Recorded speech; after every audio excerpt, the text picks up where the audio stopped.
Yeah, hey, Blind Guy doing stuff here today, and today we're going to do a quick video on the NFL flag controversy. And we're just going to do a quick rundown about what it is and then what I think about it and then what we can do to go forward. So, if you haven't been checking in and you're just finding this out, the NFL they have a thing where the players stand up for the Star Spangled Banner or the national anthem before each game. Last year, a player by the name of Kaepernick, sort of a mediocre to mid-level kind of quarterback, he was pretty good, um, started taking a knee during that time. So instead of standing, he would take a knee down. And his statement says he was doing it in a sign of respect to the flag, but he was doing it to protest the police brutality all around the country with groups like Black Lives Matter, a lot of the different protests going on around the country with police brutality, Michael Brown, um, Tamir Rice, Freddie Gray. Man, there's just so many. It's so hard to remember all of them. The guy in New York that was choked down, the guy in Louisiana that was shot. So it's just one after another. African American people, men usually getting shot by police. Um, and so Colin Kaepernick said, "Okay, I'm going to do a protest of this, kind of to draw attention to it." Well, he sure did draw attention to it, and that's a good thing. So he started taking a knee, and then so all last year it went and went and went, and nobody else took a knee. The Seahawks did do some kind of thing where they latched arms together. It didn't really make any sense, but I could never really figure out what they were doing. But they were sort of showing support for Colin Kaepernick. Fast forward to 2017 football season, this thing's been going on.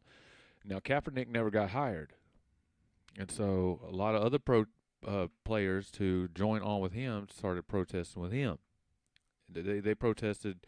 They joined in because Kaepernick's not around to do it anymore. So they said, "Okay, we'll pick the torch up and keep going with it."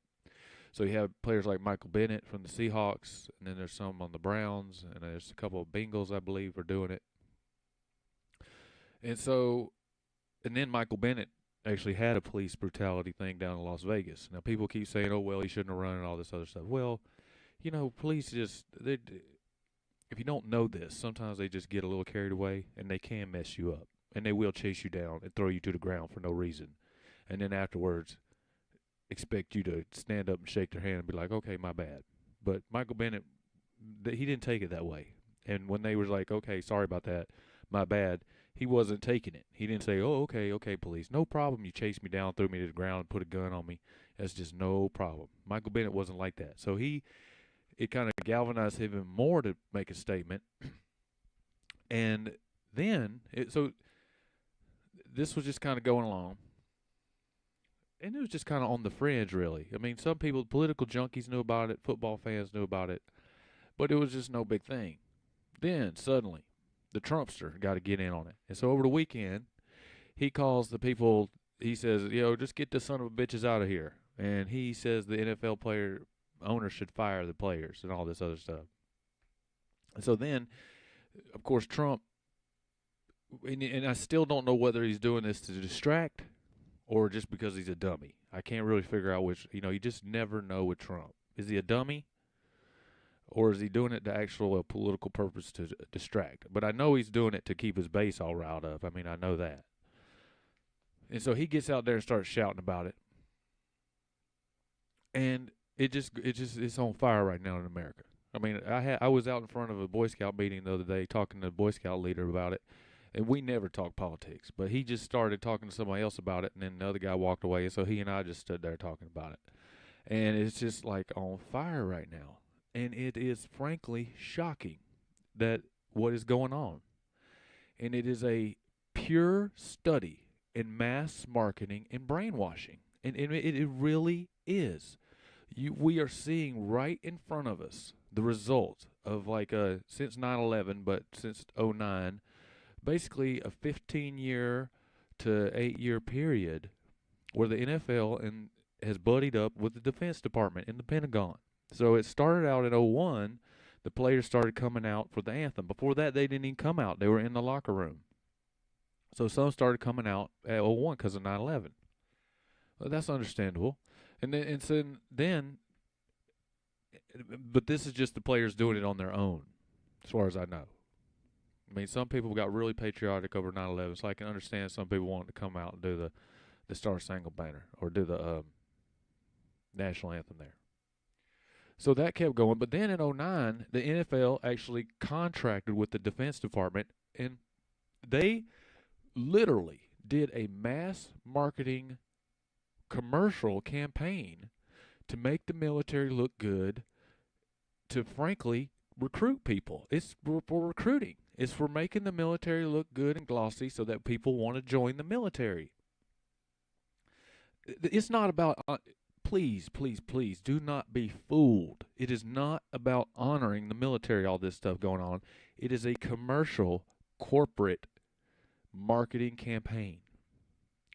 And so now, through that campaign, with mass imagery, mass brainwashing, meaning repeating the same themes over and over again, the imagery of the flag, the imagery of the soldiers, we're in war right now. This campaign has convinced a massive amount of people in the United States that if you don't stand up for the flag during that that Star Spangled Banner or whatever you want to call it, the national anthem, if you don't stand up for that football player, you're a horrible American. You're a horrible person. You are bad. You are no good. You should leave the country. Man, I have seen the most just terrible comments about people taking the knee and about people supporting them. And it is, again, I am just shocked and dismayed about how easy people are swayed. And you can tell people, say, hey, hold up now. This is a commercial, folks. You have been hijacked by a commercial. And it doesn't even phase them. It will not slow them down. I mean, if you come to me and say, hey, you're being manipulated by the government, I will at least listen to you. And I frankly have listened to a lot of people about a lot of these things and dug into it a little bit and found out the truth. So what we're dealing with right now is just a corporate takeover, a corporate and government sort of incestuous relationship, which is called fascism. Between the NFL and the Defense Department is a fascist relationship. Is the government working with a corporate entity, a very large corporate entity, and it is very dangerous. And we see right now how dangerous it is because how bad people have been manipulated, and they are just jumping on board this thing, and you cannot talk them down. They are just on fire with this thing. If you what's crazy about it too is if you look in the flag code, okay, it says you don't have to kneel for the flag. You don't have to stand for the flag. You don't have to sit down for the flag. It doesn't ask for any kind of behavior of a person towards the flag. It doesn't say you have to salute the flag. None of that stuff. It even says a flag can touch the ground. You don't have to burn it, believe it or not. But it says, okay, you can't put a flag on napkins. How many flags you seen on the napkins? You can't carry a flag flat. How do they carry a flag? How do they carry a flag into the stadiums every dang time? Flat. You can't show a flag at night. Or there's all kind of different things that the NFL does with the flag that people just don't even care about.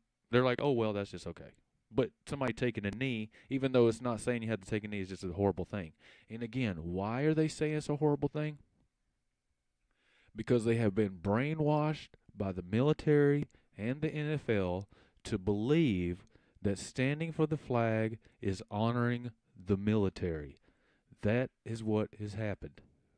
And it is clear as day. And so if you're one of these people out there that are going crazy about the flag protesters, just take a step back.